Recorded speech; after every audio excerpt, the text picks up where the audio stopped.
गुप्ता जी एक सेवानिवृत्त शिक्षक थे।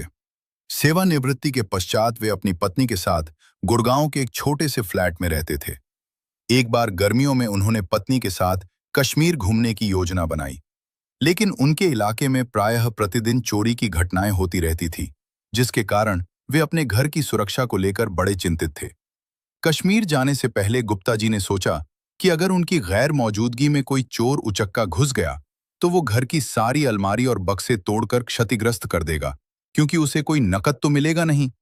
इसलिए बहुत सोच विचार के बाद उन्होंने अपने घर को तहस नहस होने से बचाने के लिए 2000 का एक नोट चोर के लिए टेबल पर रख दिए। इसके साथ ही उन्होंने चोर के नाम एक भावनात्मक पत्र को भी वहां छोड़ दिया, जिसमें लिखा था, हे परम आदरणीय अनचाहे अतिथि जी, मेरे घर में प्रवेश करने के लिए आपने कड़ी मेहनत की, इसके लिए आपको हार्दिक बधाई। लेकिन बहुत गहरे अफसोस के साथ मुझे ये कहना पड़ रहा है कि हम शुरू से ही एक बेहद साधारण निम्न मध्यम वर्गीय परिवार हैं और हमारा पूरा परिवार पेंशन के थोड़े से पैसे से चलता है। इसलिए हमारे पास कोई अतिरिक्त नकदी नहीं है। मुझे सच में बहुत शर्म आ रही है कि यहाँ आपकी मेहनत और आपका कीमती समय बर्बाद हो रहा है।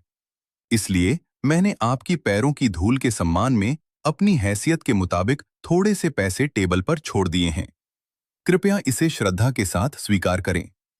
इसके साथ ही मैं आपको आपके जोखिम भरे व्यवसाय में वृद्धि के लिए कुछ बेहतरीन तरीके बता रहा हूं।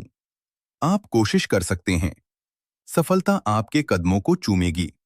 मेरे फ्लैट के ठीक सामने 7वीं मंजिल पर एक बहुत प्रभावशाली मंत्री जी रहते हैं। नामी प्रॉपर्टी डीलर 8वें माले में रहता है। सहकारी बैंक के अध्यक्ष 6ठे तल पर रहते हैं। 5वीं मंजिल पर प्रमुख उद्योगपति, 4थी मंजिल पर नामी ठेकेदार हैं, व तीसरी मंजिल पर एक भ्रष्ट इंजीनियर है। इन सबका घर गहनों और नकदी से लबालब भरा हुआ है। मैं निश्चित रूप से कह सकता हूं कि आपकी व्यावसायिक सफलता इनमें से किसी को भी तनिक भी नुकसान नहीं पहुंचाएगी और उनमें से कोई भी संभवतः पुलिस को भी रिपोर्ट नहीं करेगा। शुभकामनाओं के साथ आपका एक शुभचिंतक। कश्मीर घूमने के बाद जब गुप्ता जी और उनकी पत्नी वापस लौटे तो उन्हें अपने घर के अंदर टेबल पर एक बैग रखा मिला।